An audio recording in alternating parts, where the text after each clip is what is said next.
হরিচাঁদ ঠাকুর, গুরুচাঁদ ঠাকুর দাদা সজ্ঞা দিয়েছেন, সেই দাদা সজ্ঞাগুলো আমি ঠিকভাবে পালন করি তো, চরিত্রগত করি তো? এই জগতে যিনি শান্ত না, তিনি শান্তি কখনো পেতে পারেন না। যদি বলি, খুব মার্মিক কথা, আজকের অনুষ্ঠানের একটি সার কথা যদি হৃদয়ে লিখে নেন, অনুরোধ করছি লিখে নেওয়ার জন্য, মনে রাখার জন্য। এখন দেখছেন হিন্দু মিডিয়া, চ্যানেলটি সাবস্ক্রাইব করুন। আবার বলি কথাটি, খুব ধ্যান দিয়ে শুনুন।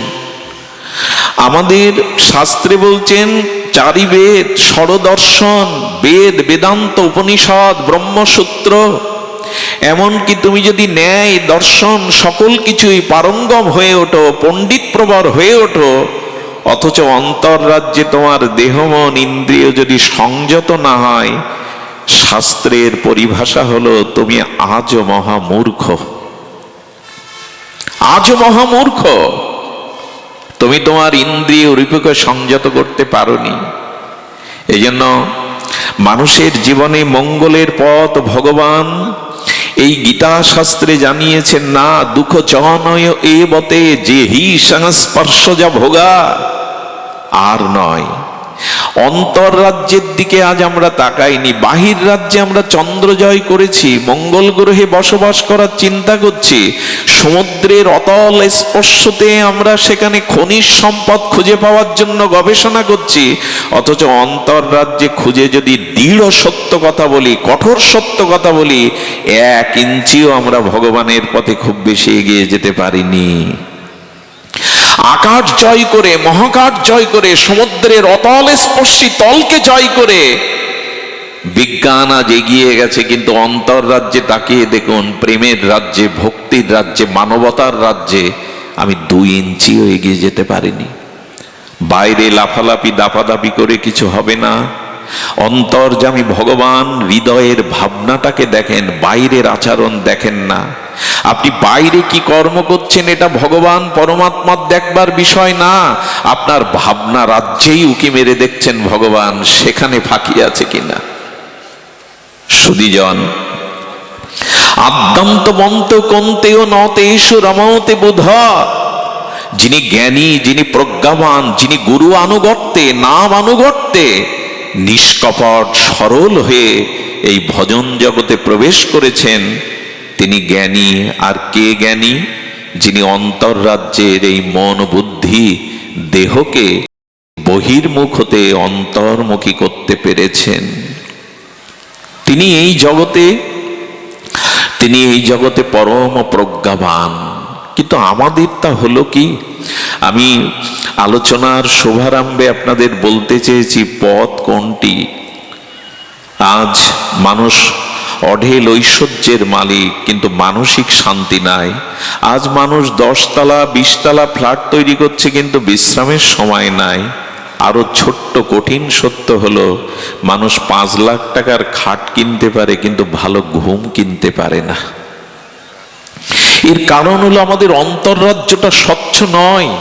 আমাদের অন্তর্রাজ্য আজও নিয়ন্ত্রণ হয়নি, যেখানে ভগবান বিদ্বেষে বসে বসে দেখছেন তোমার ভাবনাটি কেমন। আমি তোমার বাইরের ছোট বড় কর্ম দেখব না, তোমার ডিগ্রি দেখব না, দেখব তোমার অন্তরের ভাবনাটি শুদ্ধ কিনা, নিয়ন্ত্রিত কিনা। এই ভাবনার জগৎটায় প্রবেশের জন্য ভাগবত কোনো হই হুল্লোড়ের বিষয় নয়, 4-5 হাজার লোকের বিষয় নয়। নাচ গান হই হুল্লোড় এটা বহিরঙ্গ দিক, অন্তর দিক। ভাগবত মানুষকে অন্তর্রাজ্যে, ভক্তির রাজ্যে প্রবেশের নির্দেশ করছে। ছোট্ট একটা দৃষ্টান্ত মনে পড়ল। সত্যিই কি নিজের মঙ্গল চায়? সত্যিই কি এই জন্ম মৃত্যু জরা ব্যাধি থেকে মুক্তি চায়? সত্যিই কি নিজের কল্যাণ চায়? এক যুবক ছুটে গেল এক ফকিরের কাছে। ফকির সাধারণ নয়, ফকির বড় বিজ্ঞ, অন্তর্মনা। ফকির বড় সাধন অনুভূতি সম্পন্ন।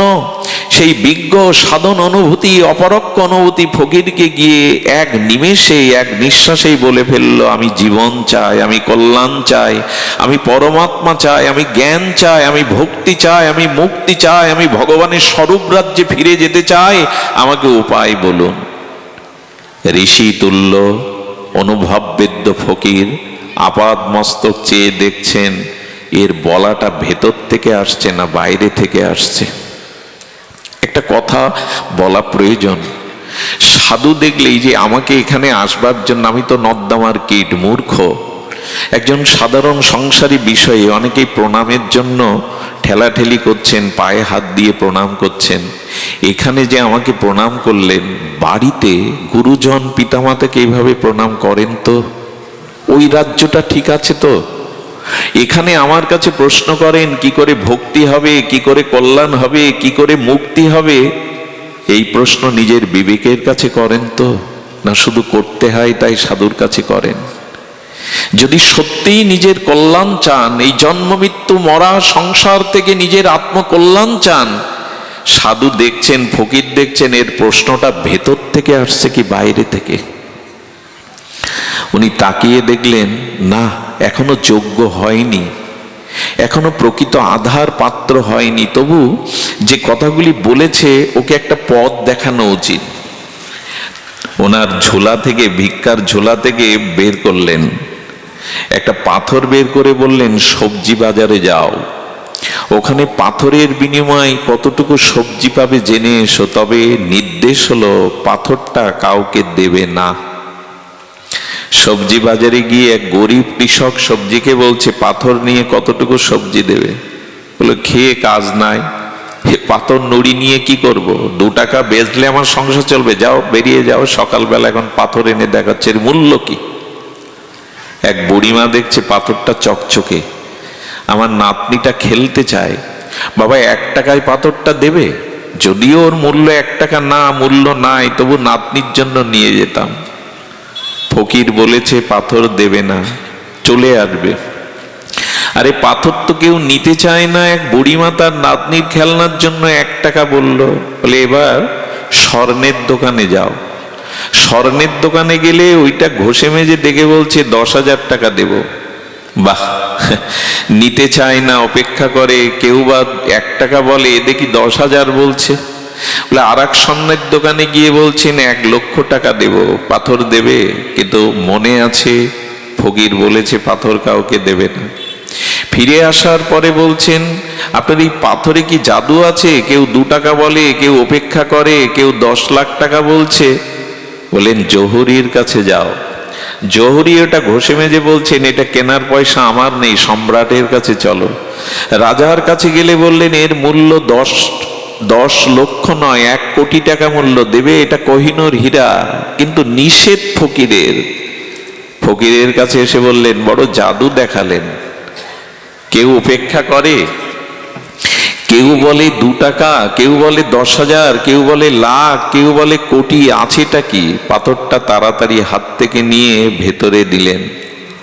বলেন তুমি যে মুক্তি চাইছো, কল্যাণ চাইছো, ধ্যান দিয়ে শুনুন, তুমি যে কল্যাণ মুক্তি চাইছো, কিন্তু তোমার মানসিক অবস্থানটা হলো ওই সবজি বাজারের বুড়ির মতো, তোমার দাম 1 টাকা। কি করে পাবে তুমি এই মুক্তি, ভক্তি, প্রেম?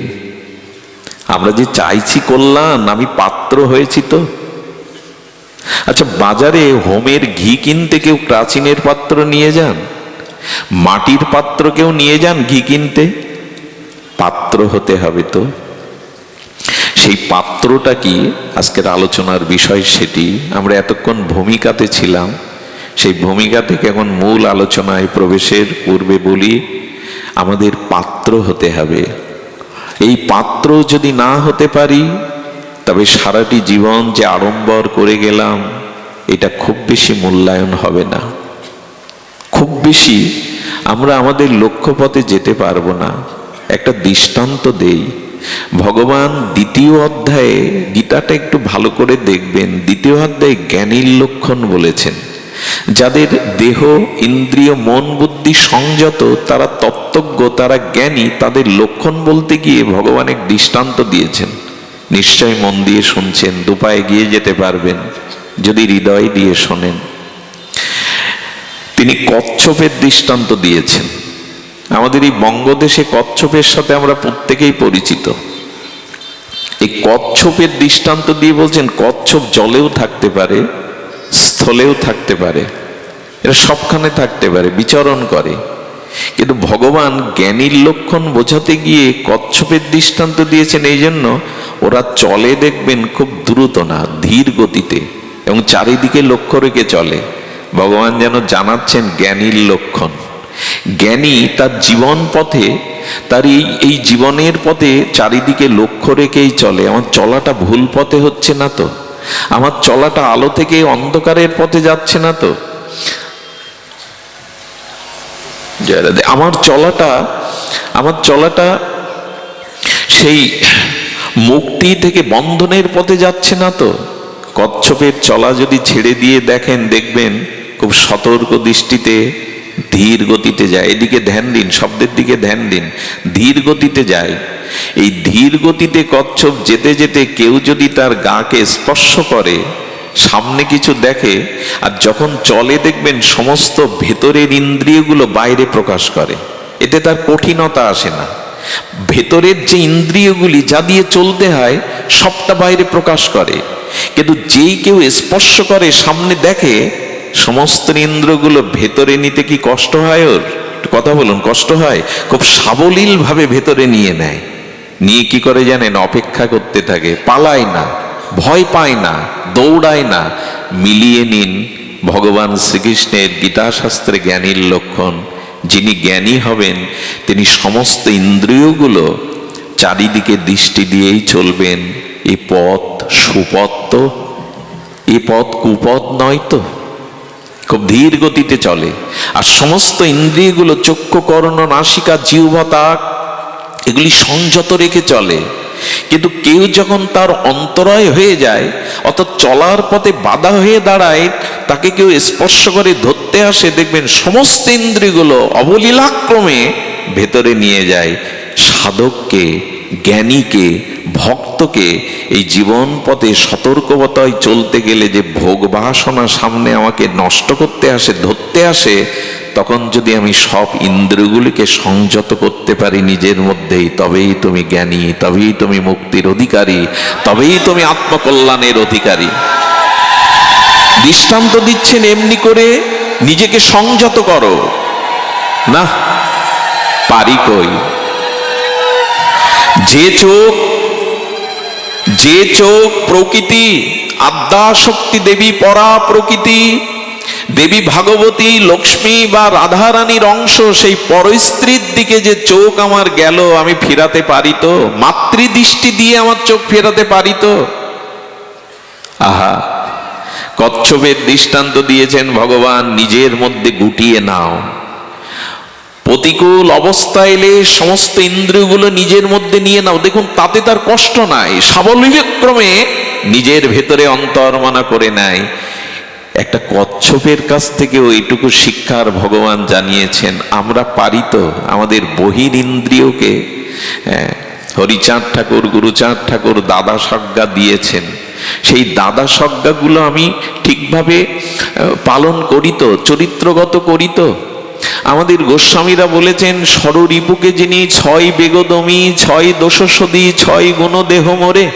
বৈষ্ণব হতে গেলে, ভক্ত হতে গেলে ছয় দোষকে শোধন করতে হবে, ছয় বেগকে দমন করতে হবে। কই? এগুলো শুধু গ্রন্থের পৃষ্ঠায় থাকবে, আর এই ভাগবত আসরে আমার মতো মানুষ মিষ্টি কথা দিয়ে বক্তব্য দিয়ে যাবে, হরিবোল উলধ্বনি করিয়ে যাবে, জীবনে আচরণে আসবে না। আমরা এগুলি আমাদের জীবনে যেটা পেয়েছিলাম মনুষ্য জন্ম, কাজে লাগাবো না। খুব ভুল হয়ে যাচ্ছে। এমন জন্ম, এমন মনুষ্য জন্ম, এর মূল্যায়ন করলাম কই? এই জন্ম আর পাবো না, মাথা খুঁটেও এই জন্ম আর পাবো না। যদি ভগবানের এই দুর্লভতর মনুষ্য জন্ম পেয়েও তাকে যথাযথ রূপে নিয়ন্ত্রণ না করি। ছয় বেগদমি, কই সেই বেগ দমন? আজ এই জন্য কচ্ছপের দৃষ্টান্ত দিয়ে ভগবান বললেন, ওদের দেখে শেখো, ওই প্রাণীকে জগতে দিয়েছি কিভাবে চলতে হয়। যদি সামনে কোনো প্রতিকূলতা আসে, যদি ভক্তিপথ থেকে বিস্তৃত চ্যুত হওয়ার জন্য কোনো পরিস্থিতি আছে, কচ্ছপের কাছ থেকে শেখো, সে পলায় না, ধৈর্য ধরে অপেক্ষা করতে থাকে। কেউ তাকে গ্রাস করতে আসলে, স্পর্শ করলে সে ইন্দ্রগুলিকে গুটিয়ে নিয়ে দৌড়ায় না, পলায়ন করে না, প্রতিবাদ করে না, ঝগড়া করে না। তাই সমাজে তুমি যদি বিপদগামী হতে থাকে, তোমার রিপিগুলিকে সংযত করো, প্রতিবাদ করতে যেও না, ঝগড়া করতে যেও না, ইন্দ্রগুলিকে শিথিল বা সংযত করে ধৈর্যের অপেক্ষা করো। একদিন তুমি পথ পেয়ে যাবে, একদিন তুমি পথ পাবে, দৌড়ে কিছু হবে না। ছোট্ট একটা কথা গীতা বাক্যে বলেছেন, অশান্তস্য কুত সুখম। এ জগতে যিনি শান্ত না, তিনি শান্তি পেতে পারেন না। এ জগতে যিনি শান্ত না, তিনি শান্তি কখনো পেতে পারেন না। যদি বলি, খুব মার্মিক কথা, আজকের অনুষ্ঠানের একটি সার কথা যদি হৃদয়ে লিখে নেন, অনুরোধ করছি লিখে নেওয়ার জন্য, মনে রাখার জন্য। আচ্ছা, 10 তলা 20 তলাতে লিফটে উঠতে হয়, পায়ে হেঁটে উঠতে সকলে পারে না। আরো ধ্যান দিন, যদি লিফটে না ওঠেন, সিঁড়ি বেয়ে উঠতে গেলে, যদি বয়স্ক হয়, শিশু হয়, বা কেউ তাকে একটা অবলম্বন লাগে, সিঁড়ি বেয়ে উঠুন, হুইল চেয়ারে উঠুন, বেডে শুয়ে উঠুন। 20 তলা 10 তলায় উঠতে গিয়ে চিন্তা করুন তো কতটা চেষ্টা করে উঠতে হয়। ওই যে লিফটে উঠতে, সিঁড়িতে উঠতে, হুইল চেয়ারে উঠতে, বা একটু অসুস্থ হলে কাউকে অবলম্বন করে আশ্রয় করে উঠতে 10 তলায় উঠলেন। এখন শুনুন তো, 10 তলার জানলা থেকে পড়ে নিচে মরতে কারো সহায়তা লাগে? কোনো অনুশীলন লাগে? একটু কথা বলুন, লাগে কি? জীবনের পতন ঘটানোটা কারো প্রয়োজন নেই, নিজের এক ইচ্ছায় পতন ঘটাতে পারেন, ওর জন্য কারো অবলম্বনের প্রয়োজন নেই। কি অদ্ভুত কথা দেখুন। আপনি সাঁতার শিখতে গিয়ে অনেকে পারে না, সাঁতার শিখতে গিয়ে অনুশীলন করে অনেকেই পারে, অনেকেই পারে না। কিন্তু লক্ষ্য করবেন, ডুবে মরার জন্য কোনো অনুশীলনের প্রয়োজন হয় না। সাঁতার শিখতে অনুশীলনের প্রয়োজন, কিন্তু ডুবে মরার জন্য? এ কথাগুলি কেন বলছি জানেন? নিজের পতন ঘটানোর জন্য কোনো কিছুর প্রয়োজন নেই। নিজের রিপু ইন্দ্রিয় মন যদি বহির্মুখী হয়ে যায়, কারোর সহায়তা লাগবে না, আপনার পতন অবশ্যম্ভাবী। কিন্তু উপরে উঠতে গেলে অনেকের সহায়তা প্রয়োজন। সাধুগুরু বৈষ্ণবের, শাস্ত্রের, হরিনামের প্রয়োজন আছে। 10 তলা থেকে লাফিয়ে পড়তে অনুশীলনের প্রয়োজন নেই, কারো অবলম্বনের প্রয়োজন, কোনো কষ্টের প্রয়োজন নেই, ঝাঁপ দিলেই শেষ। কিন্তু উঠতে, সুধীজন, সাঁতার শিখতে গিয়েও পারেন না, কিন্তু ডুবে মরতে কোনো অনুশীলনের প্রয়োজন নাই, কোনো প্রয়োজন নাই। এই জন্য অনুরোধ করব, আসুন উঠি, জাগি, জীবনের লক্ষ্যে পৌঁছানোর একটা সংকল্প আজ নেই। সময় তো চলে গেল জানেন। আমি আমার নিজের কথা বলতে নেই, আজ 25টা দিন আমি হাসপাতালে আছি। আমার ভগ্নিপতি আইসিইউতে প্রায় 15 দিন, এবং আমি একাই সেখানে। সাথে সাথে পেয়েছি আমাদের গৌতম বাবু, আমাদের মাতাজি, আমাদের সনাতন দা, অন্যদের। কিন্তু একটা জিনিস দেখেছি, 14টা দিন আমি চেয়ারে বসে কাটিয়েছি। ওই যে আইসিইউর বাইরে কোনো রুম নেই বিশ্রামের, ওইখানে যে দৃশ্য দেখেছি তা আমার হৃদয়ে অনেকখানি দাগ কেটেছে। আমি মাঝে মাঝে ভাগবত আসরে বলতাম, মাঝে মাঝে হাসপাতালে যাবেন, ওইখানে 2-1 ঘন্টা কাটিয়ে আসবেন। এই দেহের যে পরিণতি, জরা ব্যাধি মৃত্যু, এই রক্ত মাংসের পিণ্ড শরীরের মধ্যে আছেটা কি একবার হাসপাতালে গিয়ে দেখে আসবেন। সেই কথাটি মনে হয় ব্যাসপীঠে বলা, তো ভগবান আমার জন্য বরাদ্দ করেছেন এই দিনগুলি।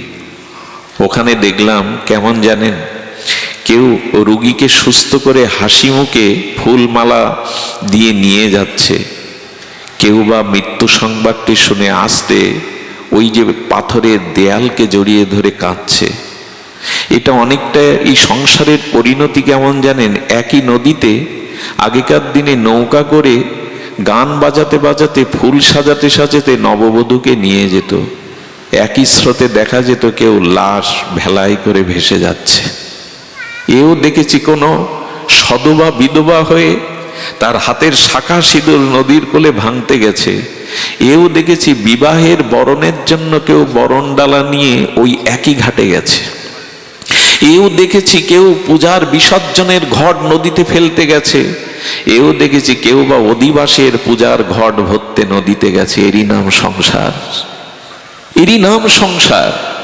এখানে জরা মৃত্যু ব্যাধি প্রতিকূলতা আছে। তাই যদি তুমি অন্ধকার পথে আসতে চাও, দৃষ্টি দাও। পতনের জন্য এক মুহূর্তই যথেষ্ট, কিন্তু জীবনটাকে মঙ্গলময়, জীবনটাকে আনন্দময়, সার্থকময় করার জন্য বহু প্রয়াস চাই, এমনিতে হবে না সুধীজন। এই জন্য আমাদের জীবনের এই উত্থানের জন্য যেটি প্রয়োজন, সেটি অন্তরে দৃষ্টি দেওয়া। আমাদের অন্তররাজ্যে উকি মেরে একবার অনুসন্ধান দৃষ্টিতে দেখুন সেই অন্তরে কি ভরা আছে সেখানে। আচ্ছা,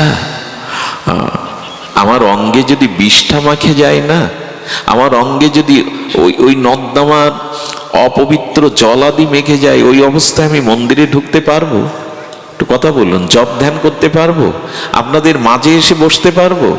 তো বাইরে যদি অপবিত্র জল, হেয় পদার্থ অঙ্গে লাগলে আমি মন্দিরে না যেতে পারি, ঘরে প্রবেশ না করতে পারি, আপনাদের মাঝে বসতে না পারি, অনন্ত জন্মের কামনা বাসনা কুবুদ্ধি যার হৃদয়ে, সে ধ্যান করবে কি করে? সে মন্দির গিয়ে ভগবানকে প্রসন্ন করবে কি করে?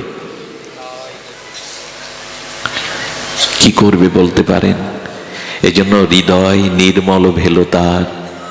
মহাপ্রভু প্রথমেই শিক্ষাষ্টকে এটি বলেছেন, চেত দর্পণ মার্জনা। আগে মনটাকে পরিষ্কার করো, চিত্তটাকে ধুয়ে মুছে পরিষ্কার করো, তবেই না এ পথে যাত্রার তুমি অধিকারী। তুমি দুপা এগিয়ে যেতে পারবে যদি তোমার চিত্তকে তুমি প্রসন্ন করতে পারো, তোমার চিত্ত যদি নির্মল করতে পারো। অনন্ত জন্মের কামনা বাসনা বিদ্ধ হয়ে আছে হৃদয়ে। চেত দর্পণ মার্জনাম, চিত্তটাকে পরিমার্জন করো। আর সেই পরিমার্জন করার জন্য প্রয়োজন এই সাধুসঙ্গ, এই ভাগবত। এই সাধুসঙ্গ, এই ভাগবত প্রয়োজন হলো এই চিত্তকে পরিমার্জন করার জন্য।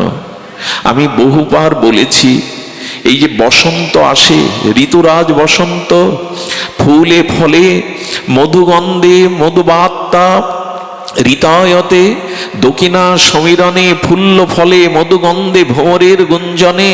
এই যে বসন্ত ঋতুরাজ আসে, এই বসন্তে প্রকৃতি শৃঙ্গার করে, এই বসন্তে ফুল ফলে মধুগন্ধে আমোদিত হয়। অন্য সময় বৃক্ষের মধ্যে তো এত ফল ফুলের মধুগন্ধে আমোদিত হয় না, বসন্তে হয়। তেমনি যার জীবনে সাধু সঙ্গ, মহৎ সঙ্গ, শ্রীগুরু বৈষ্ণব কৃপা সঙ্গ হয়েছে, তার জীবনেই প্রকৃত এই বসন্ত ঋতুর মধ্যে ফুল ফল আনন্দ বিবেক। যার শরীর বশীভূত, যার ইন্দ্রিয় নিজ বশীভূত, যার মন নিজ নিয়ন্ত্রণে, যার বুদ্ধি নিজের পরিপূর্ণ নিয়ন্ত্রণে, এবং শরীর ইন্দ্রিয় মন বুদ্ধির যে বিকার, যে বাসনা, সেগুলিও যার ভজন সাধনে নিয়ন্ত্রিত, এ জগতে তিনি পরম প্রজ্ঞাবান, শান্তি পান, এবং এই জগতে তিনি ধন্যাতি ধন্য।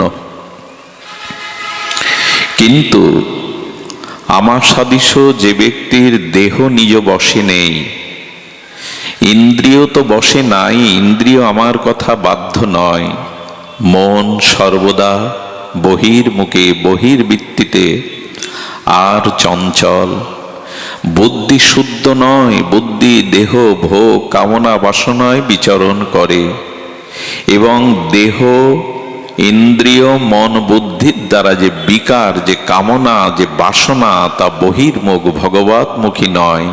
সেই ব্যক্তির পক্ষে ধ্যান, কর্ম, যোগ, ভগবত প্রাপ্তি, পরমাত্মা প্রাপ্তি কোনো কিছুই সম্ভব নয়। এমনকি জেনে রাখা ভালো, তার পক্ষে সুখ নিদ্রাও সম্ভব নয়। কথাগুলো খুব দ্রুত বলে গেলাম, কিন্তু এর মর্মার্থ হলো মানুষ শান্তি চায়, মানুষ ঐকান্তিক শ্রেয় বা কল্যাণ চায়। সেটি পাওয়ার পথ যেটি, সেটি হলো এই যে হি সংস্পর্শজা ভোগা দুঃখ জনয় এ বতে। তোমার শরীর, তোমার ইন্দ্রিয়, তোমার মন, তোমার বুদ্ধি এবং এর থেকে জাত যে বিকার, এর থেকে জাত যে বাসনা, তা কি তোমার নিয়ন্ত্রণে? তুমি কি এগুলিকে নিজের নিয়ন্ত্রণে রাখতে পেরেছ? তুমি কি মনুষ্যত্বের পরিচয় দিতে পেরেছ? তুমি মুক্তির আকাঙ্ক্ষা করো, ভক্তির আকাঙ্ক্ষা করো, তুমি শ্রেয় কল্যাণের আকাঙ্ক্ষা করো, তুমি এই জন্ম মৃত্যু জরাব্যাধি অভিশাপ থেকে মুক্তি পেতে চাও, কিন্তু এগুলি কি তোমার নিয়ন্ত্রণে? যদি না থাকে তবে তোমার জন্য কোনো সুসংবাদ নাই। মুক্তি তো দূরে থাক, ভক্তি তো দূরে থাক, এই জগতে তুমি শান্তির সন্ধান কখনো পাবে না। তাই পথ একটি, এগুলিকে নিজের নিয়ন্ত্রণে আনা। আমাদের দুরবস্থা আমরা আগে যদি একটু আলোকপাত করি, একটি রথে যে রথী অর্থাৎ রথকে যিনি পরিচালনা করছেন, সেই রথের যদি রথেই চলতে চলতে ঘুমিয়ে পড়ে, রথের কি অবস্থা হয়? অশ্বগুলি, ঘোড়াগুলি কেউ সামনে কেউ পিছনে পড়ে, কেউ ডান দিকে যায় কেউ বাম দিকে যায়। সেই রথের দুরবস্থা আর ঘুমন্ত রথীর যে দুরবস্থা, আমাদের দেহ মন ইন্দ্রিয় যার বশে নেই তারও ঠিক ওই অবস্থা। সে কোথায় যায় ঠিক নেই, কোথায় পতিত হয় ঠিক নেই। রথপরি যিনি বসে আছেন রথী, ধূপটা সরিয়ে দাও, রথপরে নাই নিভিয়ে দাও। রথপরে যে রথী আছে, সে রথী যদি নিদ্রিত হয়ে যায়, সেই রথের লাগাম যদি রথীর হাতে না থাকে, রথের অশ্বগুলি কেউ ডাইনে কেউ বামে, কেউ বা পেছনে কেউ সামনে যদি যায়, সেই রথ বা রথীর যে দুর্দশা হয়। আমাদের দেহ ইন্দ্রিয় মন বুদ্ধি বিবেক চেতনা লাগাম যার হাতে নাই, যিনি আত্মচেতনা বিমুখ, ভগবত জ্ঞান বিমুখ, আত্ম চেতন শূন্য, সেই ব্যক্তির যে দুর্দশা, আমাদের সেই একই দুর্দশা। দুর্দশার কথা কি বলবো? আমরা এগুলিকে নিয়ন্ত্রণ করতে পারি না, অথচ ভক্তি চাই, অথচ শান্তি চাই, অথচ নিজের কল্যাণ চাই। হবে না। যে হি সংস্পর্শজা ভোগা দুঃখ জনয় এ বতে। অখণ্ড পরতত্ত্ব অদ্বয় ভগবান শ্রীকৃষ্ণের সার্বভৌম গীতার এই বাণী তুমি শান্তি পেতে পারো না, তুমি কল্যাণের অধিকারী নও, কারণ তোমার নিজের নিয়ন্ত্রণ নাই তোমার হাতে। সুধীজন, আমাদের দেহের যে ইন্দ্রিয় মন বুদ্ধি অনেক উপরে, যে চোখ এখনো জগতের রূপের নেশায় মাতাল, সেই চোখে ভগবত দর্শন সম্ভব কি? আত্মদর্শন সম্ভব কি?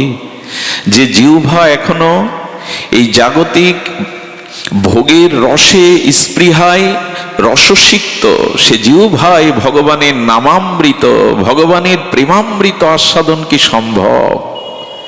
যে কান হরিকথাবিহীন, আত্মজ্ঞানবিহীন, সাধুকথাবিহীন, শাস্ত্রকথাবিহীন, যে কান পরনিন্দা পরচর্চা গ্রাম্য কথায় যে কর্ণে প্রবেশ করে, সেই কর্ণে কখনো মঙ্গলময় ভগবানের বাণী বা নাম অমৃত আস্বাদন হতে পারে না। আমাদের ইন্দ্রগুলি বহির্মুখ। ছোট্ট একটা কথা বলি, এখানে অনেক বিদগ্ধ জন আছেন, অনেকেই অনেক উচ্চস্তর অনুভববেদ্য শিক্ষিত সমাজের উচ্চ শ্রেণীর মানুষ আছেন। এইটুকু বলবো, একটি জগৎ হলো বাহিরের, আরেকটি জগৎ হলো অন্তরের। আমরা অন্তর জগতের সংবাদ প্রায়শ রাখি না। যদি কোনো মানুষ তার বিবেকের দ্বারা, চেতনার দ্বারা একটু বিবেকের দিকে অন্তর রাজ্যে তাকায়, সে নিজেকে বড় ঘৃণা করবে। তাকিয়ে দেখুন, আমি আমার কর্মময় জীবনে যদি বিবেক দিয়ে নিজের অন্তরে তাকাই, সেখানে শুভ বলে মঙ্গল বলে কতটুকু? কতটা এই জগতের কল্যাণে, মানুষের কল্যাণে, ভগবত ভজনে আমি ব্যয় করেছি, সৎচিন্তায় ব্যয় করেছি। সেখানে নিজের প্রতি আসবে গ্লানি, নিজের প্রতি আসবে ঘৃণা। আমার ভেতর রাজ্যটা যদি আমি আপনাকে দেখাতে পারি, বাইরে আমি অনেক সাজ পোশাক, বাইরে আমি অনেক কথাবার্তা দিয়ে আপনাদের মোহিত করতে পারি, কিন্তু সারাটি জীবন আমার অন্তর্রাজ্যে কি আছে এটা যদি আমি বিবেক দিয়ে একবার বিচার করে দেখি, নিজেকে শ্রদ্ধা করতে পারবো তো? নিজেকে সম্মান জানাতে পারবো তো? নিজের কাছে নিজে বড় হতে পারবো তো? আমাদের দুর্দশা বলতে গিয়ে আচার্য কি বলেছেন জানেন? কিছু পাথরের উপরে সরিষার ক্ষুদ্র দানাগুলো আপনার অঞ্চল থেকে পড়ে গেল, ছড়িয়ে গেল। এবার ওর পাশে যারা আছে তাদের বলুন তো ওগুলো কুড়িয়ে এক করতে। পাথরের উপরে যে সরিষার বিন্দুগুলো, ছোট কণাগুলো ছড়িয়ে গেল, আপনাদের যদি বলি ওই পাহাড়ের, ওই পর্বতের, ওই বা সমস্ত দিকে ছড়িয়ে যাওয়া ওই পাথরের কণার মধ্যে বা কোনো কণার মধ্যে প্রবেশ করেছে সরিষার দানাগুলো এক করবেন কি করে? আমাদের মন, বুদ্ধি, চিত্ত, ইন্দ্রগুলো এরকম ছড়িয়ে গেছে বহির দিকে, আমরা ওগুলো কোড়াতে পারিনি।